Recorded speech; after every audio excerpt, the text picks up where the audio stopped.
Step into the world of power, loyalty, and luck. I'm gonna make him an offer he can't refuse. With family, cannolis, and spins mean everything. Now, you wanna get mixed up in the family business. Introducing The Godfather at ChumbaCasino.com. Test your luck in the shadowy world of The Godfather slot. Someday, I will call upon you to do a service for me. Play The Godfather now at ChumbaCasino.com. Welcome to the family. No purchase necessary. VGW Group. Void where prohibited by law. 21 plus. Terms and conditions apply.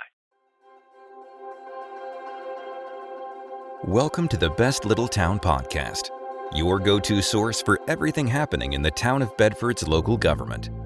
Whether it's new initiatives or important decisions shaping our town's future, you'll hear it right here. This podcast is dedicated to keeping our residents informed and engaged. Hello and good Wednesday morning, March 12th, 2025. My name is Bart Warner. I have the privilege of serving as town manager of Bedford and want to welcome you to this episode of the Best Little Town Podcast. Of course, we take our name of this podcast from our slogan that we use around here, referring to our community as the world's best little town. Oftentimes that is a boast or a brag. Most of the time it's a goal. And it's something we strive for and hope to accomplish, even though it's a challenge, but those are the kind of challenges that our community typically can take on and achieve. I want to thank our partners with Media Squatch for giving us the venue for communicating with you in this manner. And of course, those of you who've listened before know that the format for this show is basically a recap of town council activities from the evening before. Town council met last night. They meet the second and fourth Tuesdays of every month at 7 p.m. in the upstairs council chamber of the municipal building located at 215 East Main Street. We certainly are happy to see folks show up in person. We also do live streaming through Media Squatch as well. That can be viewed online. And we post our recordings of our meetings on our YouTube channel. So we want to make sure you have every opportunity to be informed with regard to the activities of your elected leadership in the community. And with that explanation, we'll get right down to the business that took place last night. The first item on the council agenda was approval of the minutes from the February 25th meeting. Those were dispensed pretty quickly. Typically, I give a report to town council. I did not have anything specific last night, although there were a couple of additions to the agenda that I requested, and I'll cover those momentarily as we roll through the rest of the agenda. In appearances before council, we were joined last night by Ross Gulfillan, who is the senior pastor of Longwood Avenue Baptist Church. He offered a very poignant and meaningful prayer on behalf of town council and the community. And I'm pausing to let the train roll by next to the studios here. The next item on the agenda were comments from individual council members. If you're actually at the meeting, that's when Mayor Stanley kind of goes around the dais and gives everyone a chance to speak their mind on any issues that they feel are important. Last night, Councilman Dave Foster thanked all the folks who were in attendance. Councilman Dwight Evans also echoed Councilman Foster's thanks, that he appreciated the folks who show up for the meetings on a consistent basis. And we have some regulars that we're always happy to see, but always would welcome new faces to those meetings in addition. Councilman Evans also noted that he, Mayor Stanley, and Councilman Ippolito attended a legislative breakfast on March 4th, which was sponsored by the Bedford Chamber of Commerce, and noted that that was a very informative session, and he appreciated their putting it on, and he learned quite a bit from it. He also noted that progress on the Hampton Inn up on Burks Hill Road is ongoing, and they're moving dirt, and we look forward to that project being up and running on schedule. Vice Mayor Darrell Updike also thanked the people in attendance and also thanked Pastor Gulfillan for praying for council.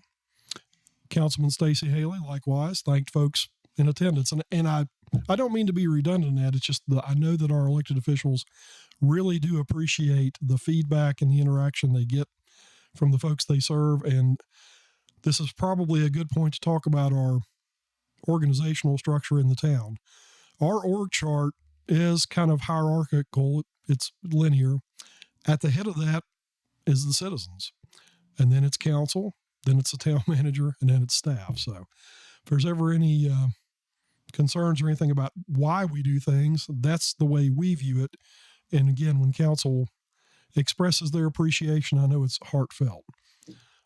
Councilman Haley was kind enough to speak to my role as well and thanking me for keeping council informed. Again, going back to that org chart, my responsibility is directly to council. I work at their will and pleasure, and of course, I recognize that the citizens are above that.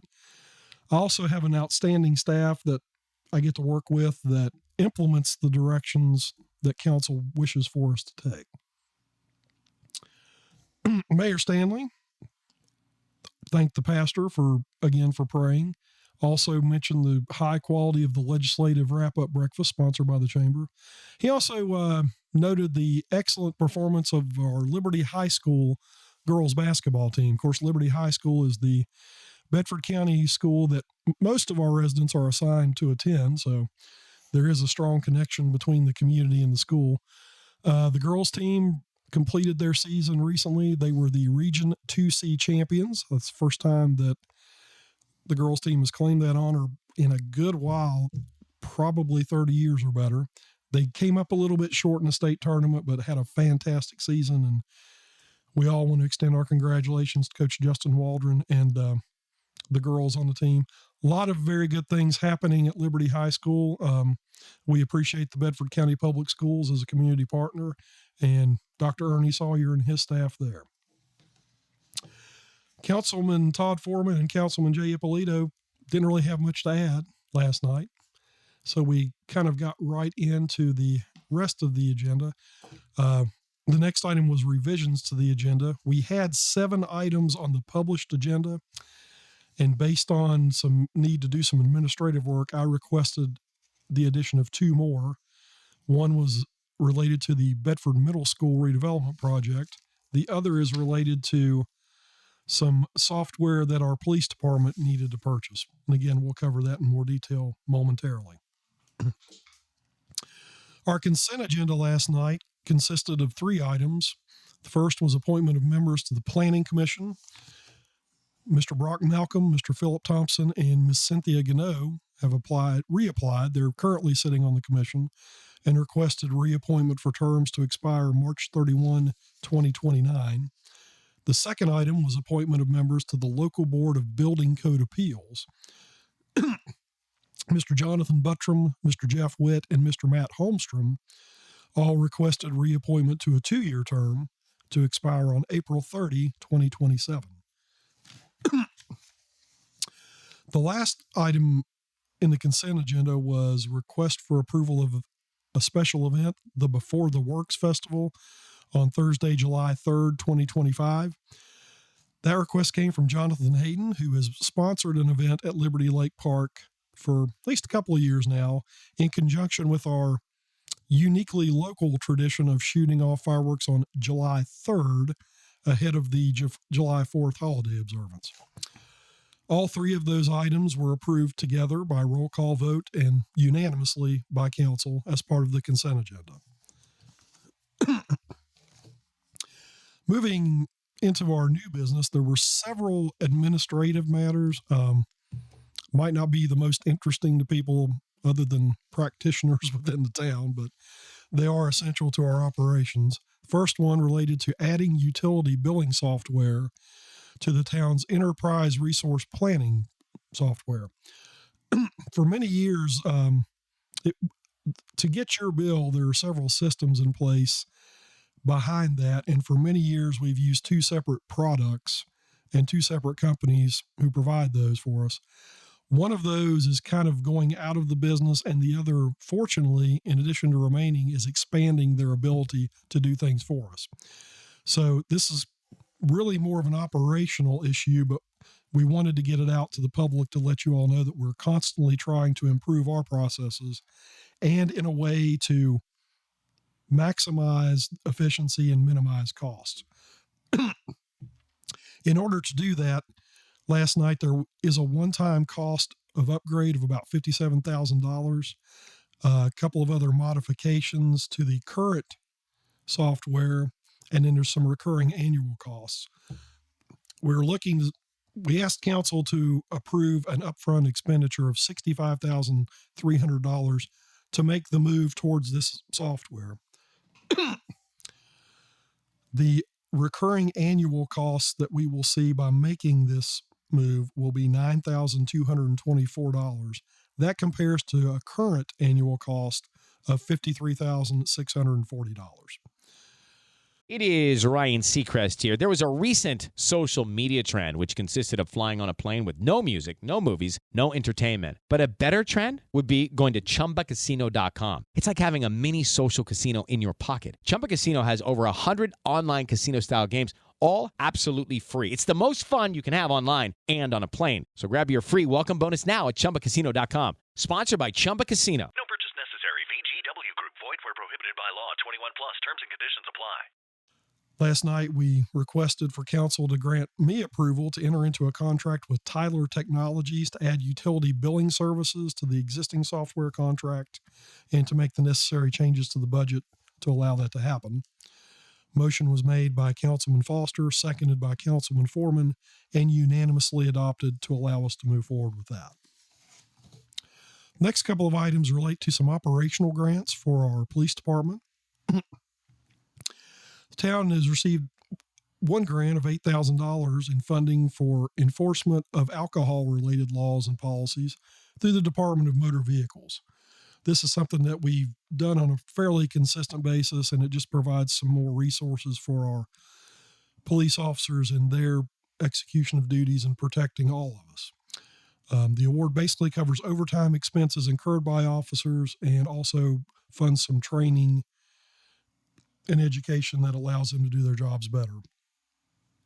Last night, we asked council to approve accepting this grant in the amount of $8,000. Motion was made by Councilman Dwight Evans, seconded by Councilman Stacey Haley, and council voted unanimously to accept that grant related to enforcement of alcohol-related laws and policies. The next item of new business related to a separate grant from DMV related to police traffic services and enforcement of those laws. The town has received a $17,969 grant from DMV, which also covers overtime expenses and training related to this particular activity.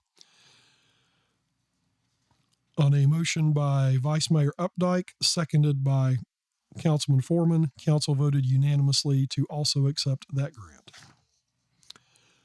A third related grant for the police department comes from the Virginia Department of Criminal Justice Services, and this is a grant for $3,200, which would be used to basically provide material and equipment for our police department to cover some of their administrative needs. Specifically, we were looking to purchase things like organization boxes, office furniture, and evidence lockers.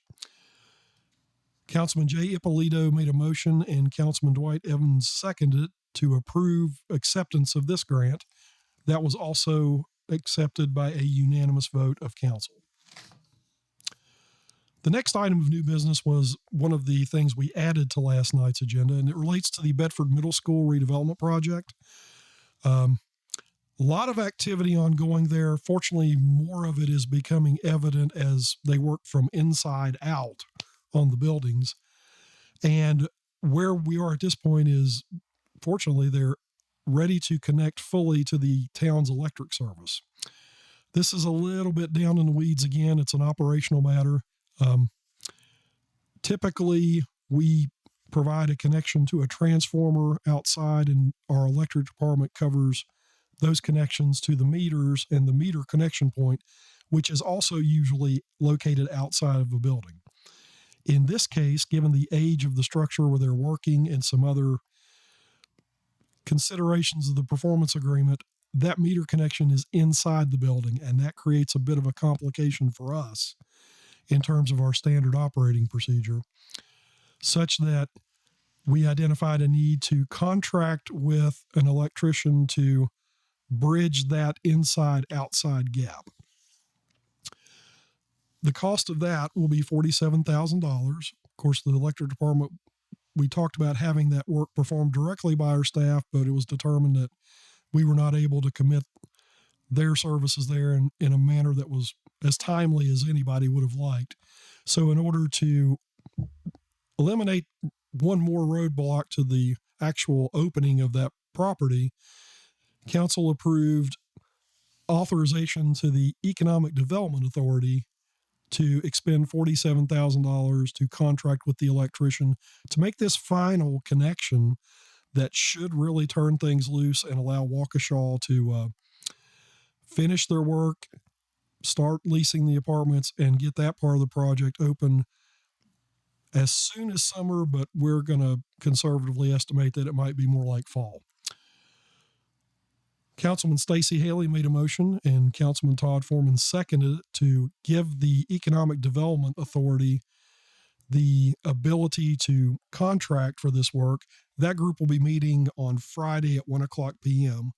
And again, the main crux of this is it's one of the last remaining construction activities to getting that project turned over and actually up and running.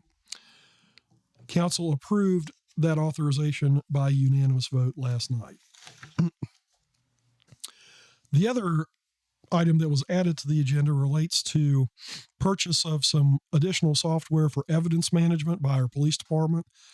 Again, a lot of the services we provide, there are a lot of support mechanisms behind those that people may not be aware of. And particularly evidence management is a huge issue for our police department. A lot of that still is manual work. It's stored in a secure place and documented, but there's also some very valuable software that allows us to categorize that and make sure we stay on top of it in an efficient manner. The police department has been working to identify a vendor for that and found a group called OmniGo Software, which was the low bidder, which provided us a 5-year quote of $49,597. Sidebar here, the town's procurement process usually is competitive. In order to spend your taxpayer money reasonably, we are required to go out for bids. In addition to cost, there are also performance standards related to that. And in this case, we did receive, I want to say 3 or 4 bids. OmniGo was both the low bidder and the company that was able to provide all the needs identified in the request for proposals. The 5-year period is significant because, again, we are limited in the terms of our contracts. 5 years is typically as much as we are allowed to do, which means that we're going to purchase the software. Hopefully everything goes well. We expect it to. But then even if everything's going well in 5 years, we are going to have to revisit that relationship. And again, that's from a standpoint of fiscal responsibility. The price quote for $49,000 is for 5 years. But in order to secure that quote was only good through March 31st. And because of some other items upcoming on our March 25th meeting, we needed to go ahead and ask council to approve that price, which again was the low bid. On a motion by Vice Mayor Updike, seconded by Councilman Ippolito, that vote was unanimous. The upfront cost this first year is $14,819, but thereafter we're looking at an annual cost of about $8,000 per the terms of the contract. And again, that concluded all the items of new business and activities. Again, some maybe not terribly interesting to folks, but we like to be as transparent as possible, and we're always happy to explain how and why we do things on behalf of the community. Having completed their work last night, council adjourned to 5:30 p.m. on March 25th for a work session. That kind of relates to our budget process. And the main thing they will be talking about there is town park properties. Again, we're trying to get some real calibration on how we do things, how we maintain things, and how we relate to the folks who use our facilities, so we can get a good handle on the costs of that and a reasonable way in which those can be managed. So council will be taking that up prior to their next regular meeting on March 25th. The regular meeting will start at 7 p.m. And of course, we invite folks to show up again in person if you can, or to watch that meeting, which will be broadcast at your convenience. As always, echoing the comments of council, we appreciate input and direction from our citizens, particularly given your crucial role in the chain of command. You can contact Town Hall by telephone at 540-587-6001. Our business hours are 8:30 a.m. to 5 o'clock p.m., Monday through Friday. Or you can shoot me an email. Again, my name is Bart Warner. My email is bwarner@bedfordva.gov, and we will be happy to hear from you.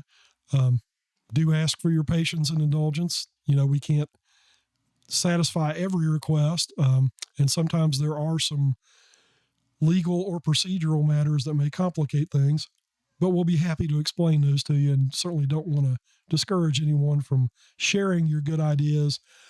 And we appreciate that, and appreciate the activities of our citizens, businesses, and interested parties in advancing our community and getting us closer to our goal of being the world's best little town. Till next time, I hope everybody enjoys the brief preview of spring that we're experiencing. Also, good health. I'm hoping that the weather will correspond to the end of some of the viruses and flu we've been experiencing. If we can all kind of get outside and get some vitamin D and fresh air, we can all be a little bit healthier. And again, I'm very blessed to be here. I hope you feel the same way. And until next time, look forward to hearing from you, and I'll visit with you in a couple of weeks.